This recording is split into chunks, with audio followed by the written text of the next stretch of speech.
It was a quiet Tuesday morning at Pinewood Estates when they came for me. April 16th. A day I'll never forget. The day those HOA snakes sent men with guns to kick me off my own land. Before we start the story, please comment down from which country are you watching. Don't forget to subscribe. I was fixing my truck in the front yard when I heard the rumble.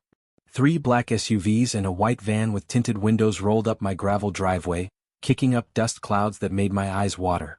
The vehicles formed a half circle around my house like they were setting up for an attack. What the hell? I muttered, wiping my greasy hands on an old rag. Men in tactical vests jumped out. Not cops. Not military. Something worse. Private security goons hired by Pinewood Estates Homeowners Association to handle their problem. And their problem was me, Jim Mercer, owner of the last free piece of land in this part of the county. Mr. Mercer. The lead man shouted, his hand resting on the holster at his hip. By order of the Pinewood Estates HOA board, you have 1 hour to vacate this property. My heart pounded so hard I felt it in my throat, but I didn't show fear. Instead, I spat on the ground and walked toward my porch, where my shotgun was leaning against the wall. You boys better think real hard about what you're doing, I called back. This ain't HOA property. Never was, never will be. The man in charge, an ex-military type with a buzz cut and mirrored sunglasses, unfolded a paper. We have documentation proving multiple violations of community standards. The board has voted to seize this property under Section 8.4 of the Covenant. That's when I knew this wasn't just harassment anymore. This was war. My story isn't pretty. It isn't legal advice.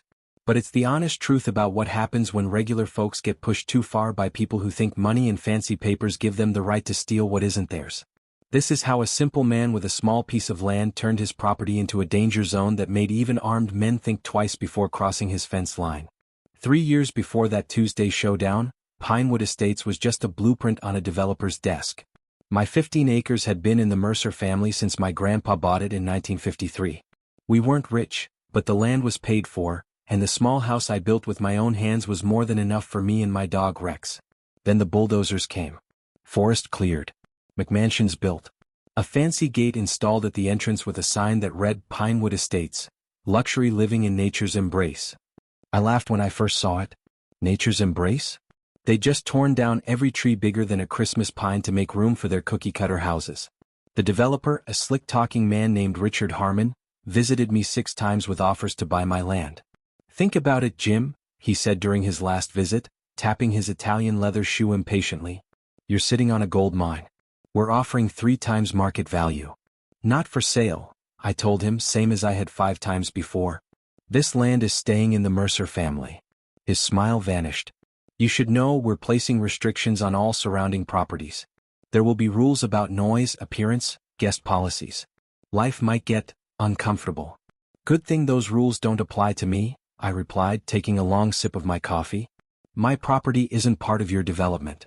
Richard leaned forward, all pretense of friendliness gone. Everyone becomes part of the community eventually, Jim. One way or another. I should have recognized the threat for what it was. Instead, I just showed him to the door and forgot about it. Big mistake. 2 months after Pinewood Estates welcomed its first residents, the letters started coming. The first one looked official: notice of violation, improper vehicle storage. I had 3 project cars in various states of repair on my property.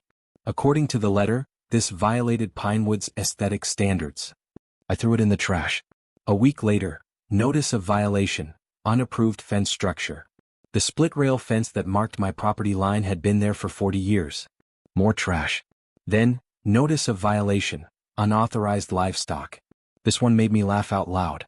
My livestock was a dozen chickens that provided fresh eggs and kept the bug population down.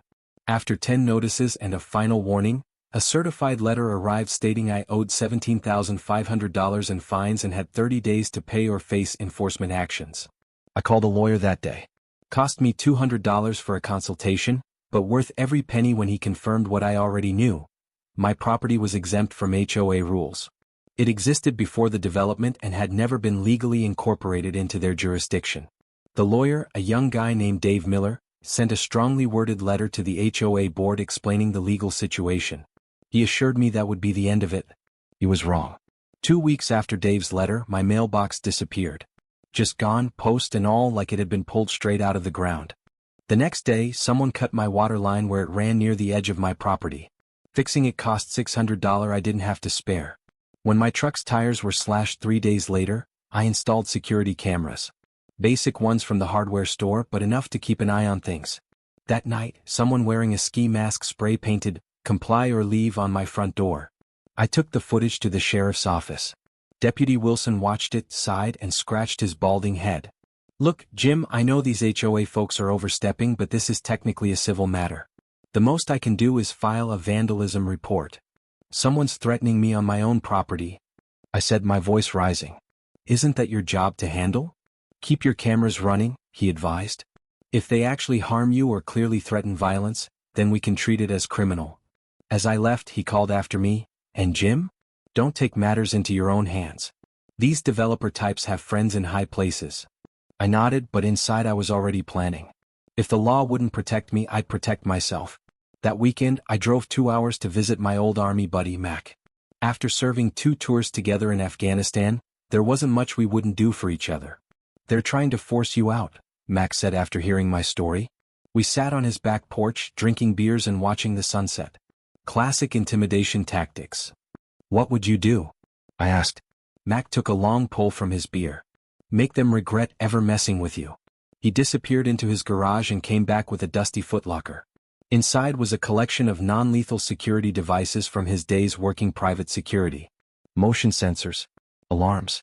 A few surprises for trespassers, he explained. Nothing illegal, but enough to make someone think twice. I drove home with a trunk full of equipment and a head full of ideas. Little did I know the HOA was done playing games too. A week later, I was splitting firewood when a black SUV pulled up my driveway. A woman in a crisp pantsuit stepped out, flanked by a man built like a refrigerator. "Mr. Mercer," she called out, staying by her vehicle. "I'm Linda Winters, the new president of the Pinewood Estates HOA board." I rested my axe on the chopping block and walked over, keeping my distance. "If you're here about those fake violation notices, save your breath." Linda smiled thinly. "I'm here to offer a final opportunity to resolve this situation amicably. The board is willing to forgive all outstanding violations if you agree to sell your property to the association at market value." "Not interested," I said flatly. "And there are no violations to forgive. My property isn't under your jurisdiction." She sighed like I was a stubborn child. "Mr. Mercer, surely you've noticed the incidents. These problems will continue as long as you remain non-compliant." My blood boiled. "Are you threatening me?" "I'm simply stating facts. Our residents have invested millions in creating a certain quality of life. Your lifestyle diminishes their property values."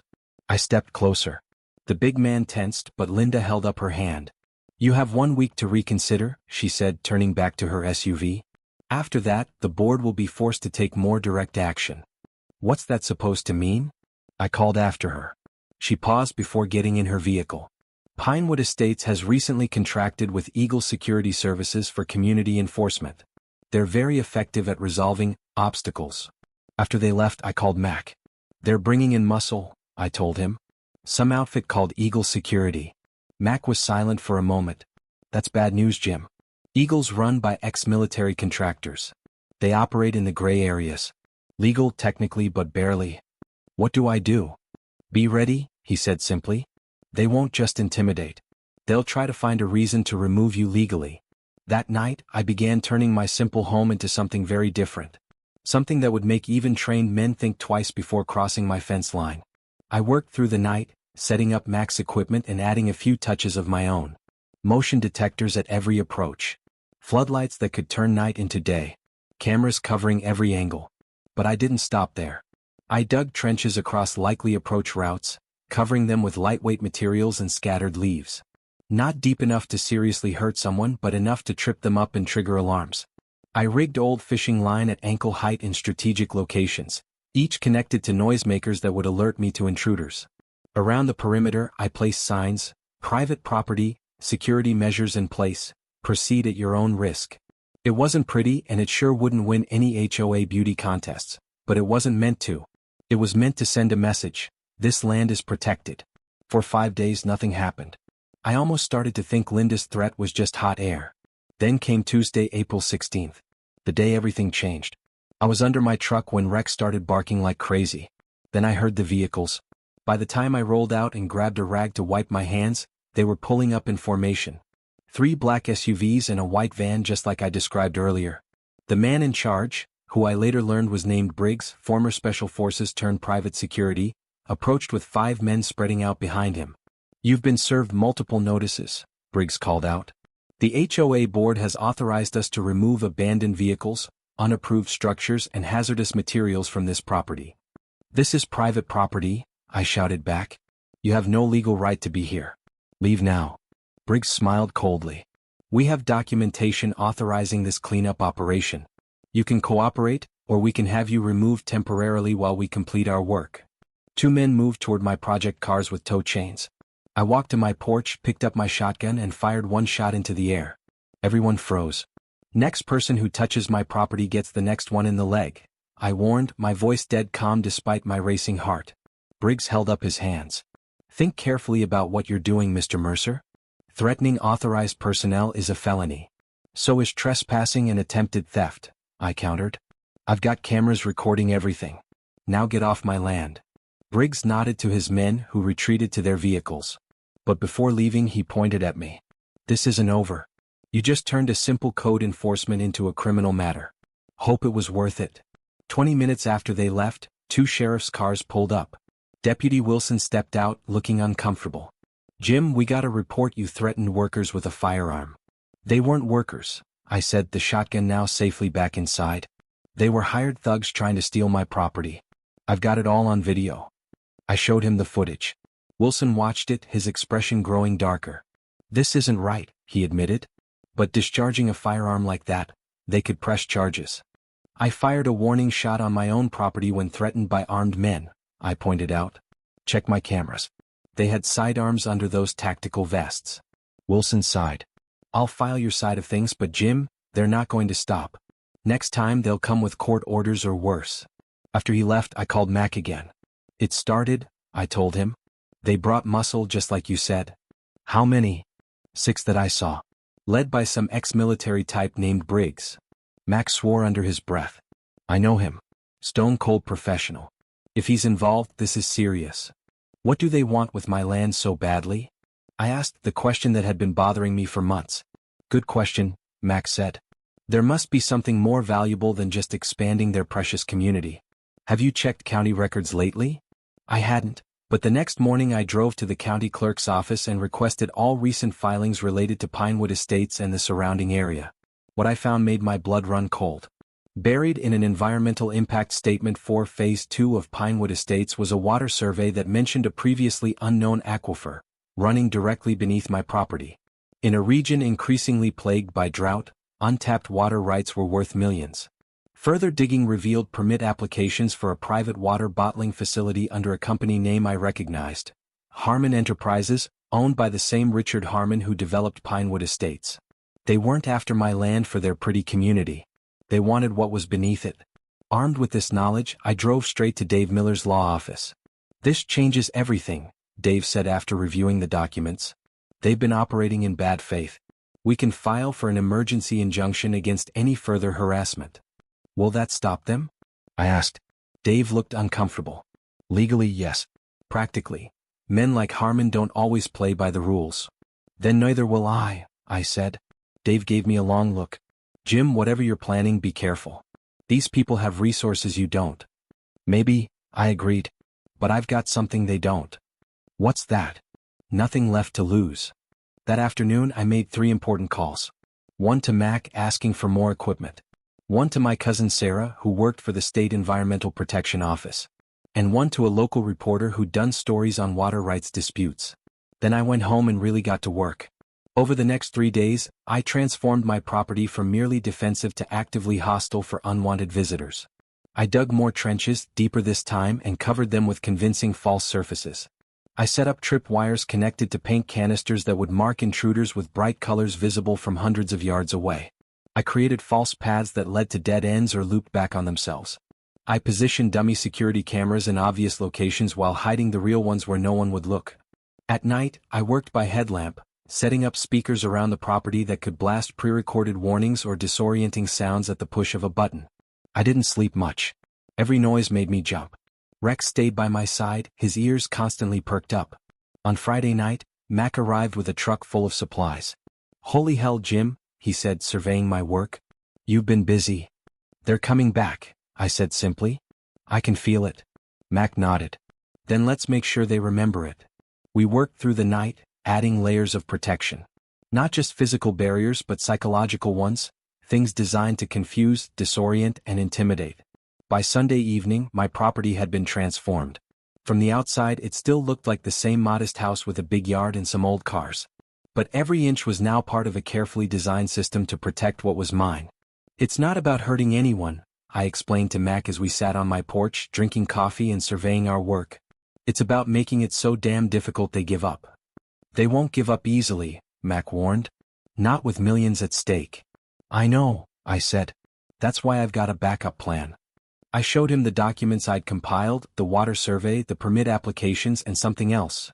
Historical pollution data from an old factory that had operated upstream in the 1970s. "If I can prove that aquifer is potentially contaminated, Harmon's whole water bottling scheme falls apart," I explained. "And you think your cousin at the environmental office can help?" I nodded. "Sarah said she can fast-track water testing if there's reasonable suspicion of contamination. All I need is time." Mac looked over the property again. "Well, you've bought yourself some time. This place is a damn nightmare for anyone trying to get in uninvited." After Mac left, I did a final check of all systems, fed Rex, and for the first time in days slept deeply. The calm before the storm. They came before dawn on Tuesday. Not the security team this time, but what looked like a professional tactical unit. 8 men in full gear, moving with military precision. My first alarm triggered at 4:17 a.m. By the time I grabbed my shotgun and got to the security monitors, they had already bypassed the first layer of defenses. These weren't the same guys as before. These men knew what they were doing. But so did I. I triggered the floodlights first. The entire property lit up like daylight. Through the cameras, I watched the men freeze, momentarily blinded. Then I hit the audio system. A recording of my voice boomed from hidden speakers. "You are trespassing on private property. Security measures are active. Retreat immediately." 2 men continued advancing toward the house. The others spread out, looking for the speaker system. The first man hit a tripwire. There was a soft pop, and suddenly his upper body was covered in bright orange paint. The second man stopped, but too late. He stepped onto one of the false-bottom trenches. The covering gave way and he dropped 3 feet into muddy water. Through the monitors, I watched the team leader signal a regroup. They huddled briefly, then changed tactics, moving more carefully. That's when I triggered the second system. Multiple air horns and strobing lights activated in a disorienting pattern around the property. On the monitors, I could see the confusion in their movements. One man actually fired his weapon at a sound source, then was immediately reprimanded by the leader. I picked up my phone and hit the emergency button. Not calling 911, calling the local news station where I'd connected with a reporter interested in water rights stories. "They're here," I said when she answered. 8 men in tactical gear trying to breach my property. Cameras are recording everything. "We're on our way," she replied without hesitation. "Keep your phone on. We're live streaming as soon as we arrive." Outside, the tactical team was regrouping again. 4 men were now marked with paint, 1 was limping, and all of them looked furious. The leader was speaking into a radio, probably asking for instructions. I decided to push my advantage. I stepped onto my front porch, shotgun visible but pointed safely upward. "Your bosses didn't tell you what you were walking into, did they?" I called out, my voice amplified by the speaker system. "This isn't about code violations. It's about the water under my land. Harmon wants it for his bottling plant." The team leader studied me for a long moment. I could see the calculation in his stance, weighing his orders against the unexpected resistance and information. "We have legal authorization to secure this property," he finally responded. "From who?" I challenged. "The HOA that has no jurisdiction here? Or Harmon Enterprises, which filed false documents to hide their water rights grab?" That got his attention. "What are you talking about?" "Check your phone," I said. By now the story should be breaking. Environmental fraud, coercion, misuse of private security. Your boss is about to have bigger problems than my shotgun. As if on cue, headlights appeared on the road. Not one vehicle but several. The local news van, followed by 2 sheriff's cars and an unmarked vehicle that I later learned contained state water board officials, alerted by my cousin Sarah. The tactical team's leader got a call. Whatever he heard made him signal an immediate withdrawal. Within 2 minutes they were gone, leaving only footprints, paint splatter and one abandoned gear bag in their wake. Deputy Wilson approached my porch cautiously, eyeing the obvious security measures. "Jim," he said, shaking his head. "You've been busy." "Just protecting what's mine," I replied. "Well, you might have done more than that," he said, nodding toward the news van where my reporter contact was already broadcasting live. "State boys are very interested in those water permit applications you uncovered." The story exploded. "HOA harassment uncovers major water rights scheme," read the headlines. Environmental officials confirmed the aquifer existed and immediately suspended all permit applications pending a full investigation. Richard Harmon was filmed trying to flee the state environmental office, refusing to answer questions about falsified water quality reports. Linda Winters resigned from the HOA board the same day, claiming no knowledge of any improper actions taken by contracted security services. Eagle Security Services denied any involvement in the final raid, suggesting Harmon had hired the tactical team privately. 2 days later, Dave Miller called with news that a judge had granted our emergency injunction, prohibiting anyone associated with Pinewood Estates or Harmon Enterprises from coming within 1,000 feet of my property. "You did it, Jim," Dave said. "They're backing off completely. The negative publicity alone has tanked their property values. Homeowners are talking about a class action lawsuit against their own HOA. What about the water rights?" I asked. "The state's involved now. If that aquifer is as substantial as the surveys suggest, they'll likely declare it a public resource. Harmon's bottling plant is dead in the water, no pun intended." I spent the next week dismantling the more dangerous aspects of my security system, though I kept the cameras, lights and basic alarms. Some habits die hard. Reporters kept calling wanting the story of The Man Who Fought City Hall and Won, or David vs. Goliath, the HOA edition. I turned most of them down. This hadn't been about fame. Mac visited again, helping me restore my property to something less resembling a war zone. "You know," he said as we pulled up tripwires, "you could probably sell this place for a fortune now. Everyone knows about the water." I shook my head. "This land's not for sale. Never was, never will be." He grinned. "That's what I figured you'd say." A month later things had mostly returned to normal. The project cars were back in rotation. The chickens were laying well. Rex had stopped growling at every unfamiliar sound. One evening as I sat on my porch watching the sunset, a battered pickup truck I didn't recognize came slowly up the drive. I tensed but Rex just wagged his tail. An elderly man stepped out, moving carefully with the help of a cane. "Mr. Mercer?" he called. "Name's Frank Dawson. I own the property east of Pinewood. Been watching your situation with some interest."